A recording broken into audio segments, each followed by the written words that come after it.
Welcome back. ഇന്ന് നമ്മൾ വന്നിരിക്കുന്ന ഒരു വെറൈറ്റി ടേസ്റ്റുള്ള ഒരു ചിക്കൻ്റെ റെസിപ്പി ആയിട്ടാണ്. ചിക്കൻ സോർപ്പത്തൽ. ഇതൊരു ഗോവൻ റെസിപ്പിയാണ്.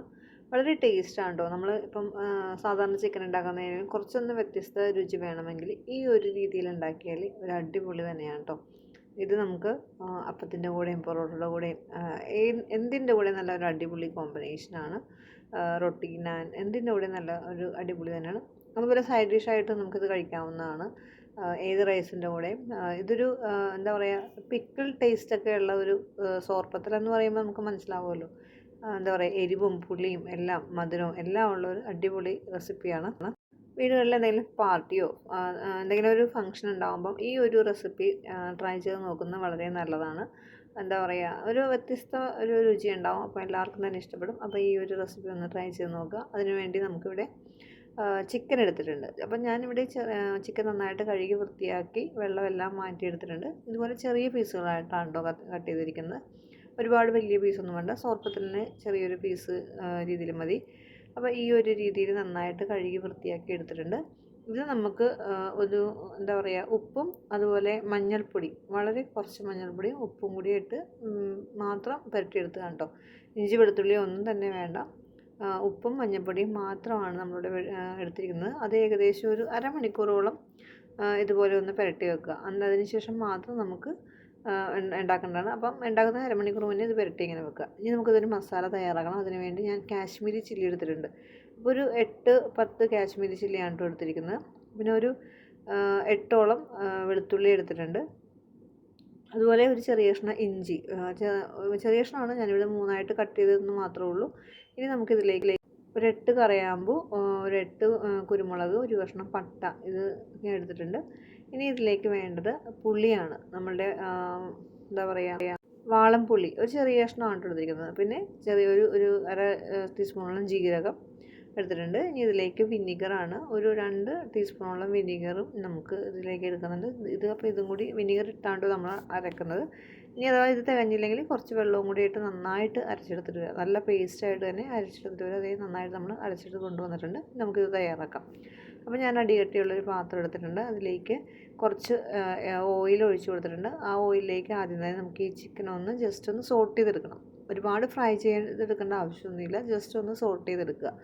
ആ ഒരു പച്ചയോടുകൂടി ഇരുന്നേക്കാളും ഇങ്ങനെ സോട്ട് ചെയ്തെടുക്കുന്നതാണ് നല്ലത്. അപ്പോൾ ഒരുപാട് എണ്ണ ഒന്നും വേണ്ട. വളരെ കുറച്ച് എണ്ണയൊക്കെ എടുത്തിട്ടുണ്ട്. ജസ്റ്റ് ഒന്ന് എന്നിട്ടൊന്ന് മിക്സ് ചെയ്ത് കൊടുത്തിട്ട് ഒന്ന് സ്പ്രെഡ് ചെയ്ത് ഇട്ട് കൊടുക്കുക. അപ്പോൾ ഒന്ന് ജസ്റ്റ് ഒന്ന് ആ ഒരു വെള്ളവും ഒക്കെ ഇറങ്ങി വരുന്ന ഒരു ലൈറ്റ് എന്താ പറയുക, യെല്ലോ കളർ ആവുന്നത് വരെ നമുക്കൊന്ന് ജസ്റ്റ് ഒന്ന് ഇളക്കി കൊടുത്തിട്ട് ഒന്ന് ജസ്റ്റ് ഒന്ന് സോട്ട് ചെയ്തെടുക്കുക. അപ്പോൾ ഇത് കണ്ടോ, ഇപ്പോൾ ഒന്ന് ജസ്റ്റ് ഒന്ന് കളർ മാറി ആ ഒരു ചിക്കനൊക്കെ ചെറുതായിട്ടൊന്ന് വന്നിട്ടുണ്ട്. ഇനി ഒരു 2-3 മിനിറ്റോളം ഇങ്ങനെ ഒന്ന് ജസ്റ്റ് ഒന്ന് ഇളക്കി കൊടുത്താൽ മതി. അപ്പോൾ ഇത് ഓൾറെഡി ചെറുതായിട്ടൊന്ന് വെന്തിട്ടുണ്ട്. കണ്ടോ, നമുക്കിത് കാണുമ്പോൾ തന്നെ അറിയാം. ഒന്ന് ജസ്റ്റ് കട്ട് ചെയ്ത് നോക്കുമ്പോൾ വെന്തിട്ടുണ്ട്. പക്ഷേ ഒരുപാടങ്ങ് വെന്തിട്ടില്ല. എന്നാലും ഈ ഒരു പാകത്തിൽ നമുക്കിതൊന്ന് മാറ്റാം. അപ്പോൾ ഈ ഒരു പാനിൽ നിന്ന് ഞാനിതൊന്ന് മാറ്റിയെടുക്കുന്നുണ്ട്. ഈ ഒരു പാനിൽ തന്നെയാണ് നമുക്ക് ബാക്കി തയ്യാറാക്കേണ്ടത്. അപ്പോൾ ഇത് പാകമായിട്ടുണ്ട്. ഇനി നമുക്കിത് പാനിൽ നിന്ന് മറ്റൊരു ബൗളിലോട്ട് മാറ്റാം. അപ്പോൾ എല്ലാം തന്നെ ഞാനിത് ഒരുപാട് ഫ്രൈ ചെയ്ത് വരേണ്ട ആവശ്യമൊന്നുമില്ല. ജസ്റ്റ് ഒന്ന് ആ ഒരു പുറമേക്ക് ഒന്ന് ജസ്റ്റ് ഒന്ന് സോട്ടായാൽ മാത്രം മതി. അപ്പോൾ ആ പാനിൽ തന്നെ ഞാൻ കുറച്ചുകൂടി എണ്ണ ഒഴിച്ചിട്ട് ഒരു വലിയ സവാള ചെറുതായിട്ട് കട്ട് ചെയ്ത് ചെറിയ ക്യൂബ്സായിട്ട് കട്ട് ചെയ്തിട്ട് എടുത്തിട്ടുണ്ട്. അത് നമുക്കിതൊന്ന് ഈ എണ്ണയിലിട്ടൊന്ന് ജസ്റ്റ് ഒന്ന് സോട്ട് ചെയ്തെടുക്കാം.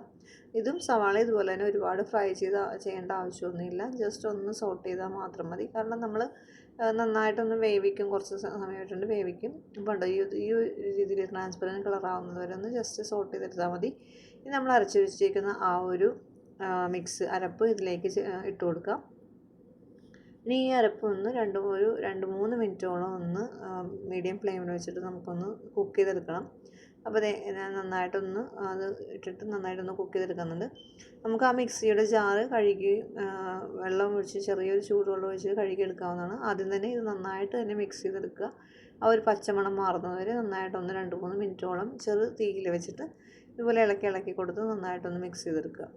അപ്പോൾ 2-3 മിനിറ്റ് കഴിഞ്ഞപ്പോൾ ഞാൻ ആ മിക്സിയുടെ ജാറിൽ ഒരു ചെറു ചൂടുവെള്ളമാണ് കേട്ടോ ഒഴിച്ചിരിക്കുന്നത്. പച്ചവെള്ളം ഒരിക്കലും ഒഴിക്കരുത്, ചെറു ചൂടുവെള്ളം വേണം ഒഴിക്കാൻ. എന്നിട്ട് ഒന്നും കൂടി ഒന്ന് നന്നായിട്ടൊന്ന് മിക്സ് ചെയ്ത് കൊടുക്കുന്നുണ്ട്. അപ്പോൾ നന്നായിട്ട് തന്നെ ചെറുതായിട്ടൊന്ന് മിക്സ് ചെയ്ത് കൊടുക്കുക. അതിനുശേഷം നമുക്കിതിലേക്ക് ആവശ്യമായ വെള്ളവും കൂടി ഒഴിച്ചു കൊടുക്കുക. അപ്പോൾ ആ അരപ്പൊന്ന് നന്നായിട്ട് തിളക്കുന്നത് വരെ ഒന്ന് വെയിറ്റ് ചെയ്യുക. അതിനുശേഷം നമ്മൾ എന്താ പറയുക, ജസ്റ്റ് ആ സോട്ട് ചെയ്തിരിക്കുന്ന ചിക്കൻ ഇതിലേക്ക് ഇട്ട് കൊടുക്കുക. അപ്പോൾ ഇട്ട് കൊടുത്തിട്ട് നമുക്ക് നന്നായിട്ടൊന്ന് മിക്സ് ചെയ്ത് കൊടുക്കുക. ഇനി നന്നായിട്ടൊന്നൊരു ഏകദേശം ഒരു 20 മിനിറ്റോളം നമുക്കിത് നന്നായിട്ട് ഇതുപോലെ ഒന്ന് കുക്ക് ചെയ്തെടുക്കണം. നമ്മൾ വേറെ ഒരുപാട് മസാല ഒന്നും ഇതിലേക്ക് ചേർക്കുന്നില്ല. നമ്മൾ 2 ടീസ്പൂണോളം വിനീഗർ ആദ്യം ഒഴിച്ചിട്ടുണ്ടായിരുന്നു അരച്ച്. ആ ഒരു പുളി മതിയാവും ഇതിന്. കാരണം ഒരുപാട് പുളി, കാരണം പിന്നെ നമ്മൾ വാളംപുളി ഇട്ടിട്ടുണ്ട്. അപ്പോൾ അതുകൊണ്ട് ഒരുപാട് പുളിയുടെ ആവശ്യമൊന്നുമില്ല. ഇനി ഇതിലേക്കൊരു ടീസ്പൂൺ പഞ്ചസാരയാണ് കേട്ടോ ഇടുന്നത്. പഞ്ചസാര ഇടാൻ പ്രത്യേകം മറക്കരുത്, കാരണം അതും കൂടി ഇടുമ്പോഴാണ് ഒരു പ്രത്യേക ടേസ്റ്റിൽ. അപ്പോൾ ഇനി ബാക്കി ഇപ്പോൾ ഇട്ടത് ഉപ്പാണ്. അപ്പോൾ നമ്മൾ ആദ്യം തന്നെ ഒരുപാട് ഉപ്പൊന്നും ഇട്ടിട്ടില്ലായിരുന്നു, ചിക്കനിൽ പുരട്ടിയ ഉപ്പ് മാത്രമേ ഉണ്ടായുള്ളൂ. അപ്പോൾ ഈ അരപ്പിൻ്റെ ഉപ്പൊക്കെ ഒന്ന് പിടിക്കാൻ വേണ്ടിയാണ് ഞാൻ വളരെ കുറച്ച് ഉപ്പ് നോക്കിയിട്ടിടുക. ഒരുപാട് എന്താ പറയുക, ചിക്കനിലുണ്ടെങ്കിൽ പിന്നീട് ഇടേണ്ട ആവശ്യമൊന്നുമില്ല. എന്നിട്ട് നന്നായിട്ടൊന്ന് ഇളക്കിയിട്ട് നമുക്കിതൊന്ന് കുക്ക് ചെയ്യാൻ വേണ്ടി വെക്കണം. ഏകദേശം ഞാനൊരു 20 മിനിറ്റോളം കുക്ക് ചെയ്യുന്നുണ്ട്. അപ്പോൾ മൂടി കൊണ്ട് അടച്ച് ഇത് നമുക്കൊന്ന് കുക്ക് ചെയ്യാം. എന്താ പറയുക, ഒരു 5 മിനിറ്റ് കഴിയുമ്പം നമുക്കിതൊന്ന് ഇളക്കി കൊടുക്കണം. അപ്പോൾ ഇത് കണ്ടോ, ഒരു 5 മിനിറ്റ് കഴിയുമ്പോഴും ഞാൻ ഇതുപോലെ ഇളക്കി കൊടുത്തിരുന്നു. അപ്പോൾ ഈ ഒരു പാകത്തിൽ, ഇനി നിങ്ങൾക്ക് ഒരുപാട് ഗ്രേവി വറ്റി പോകണ്ടായെങ്കിൽ ഈ ഒരു പാകത്തിൽ നമുക്ക് ഗ്യാസ് ഓഫ് ചെയ്യാവുന്നതാണ്. കാരണം ഇനി ഇരിക്കും തോറും ഒന്നും കൂടി കുറുക്കി വരും. അപ്പോൾ ഇത് ഒരുപാട് ഗ്രേവിയുടെ ആവശ്യമില്ലെങ്കിൽ ഇപ്പോൾ നമുക്ക് ഓഫ് ചെയ്യാവുന്നതാണ്. അപ്പോൾ ഇത് ചൂടാറിന് ശേഷം ഒരു അരമണിക്കൂർ കഴിഞ്ഞിട്ട് നമുക്കിത് ടേസ്റ്റ് ചെയ്യാവുന്നതാണ്. അപ്പോൾ ഇപ്പോൾ ഞാൻ മറ്റൊരു ബൗളിലോട്ട് മാറ്റിയിട്ടുണ്ട്. നല്ലൊരു സ്മെല്ല് തന്നെയാണ് കേട്ടോ ഇതൊന്നും ഉണ്ടാക്കി കഴിയുമ്പം നിങ്ങൾക്ക് മനസ്സിലാവും. നമ്മളുടെ റൂം ഫുള്ള് നല്ലൊരു സ്മെല്ലായിരിക്കും ഈ ഒരു സോർപ്പത്തലിൻ്റെ.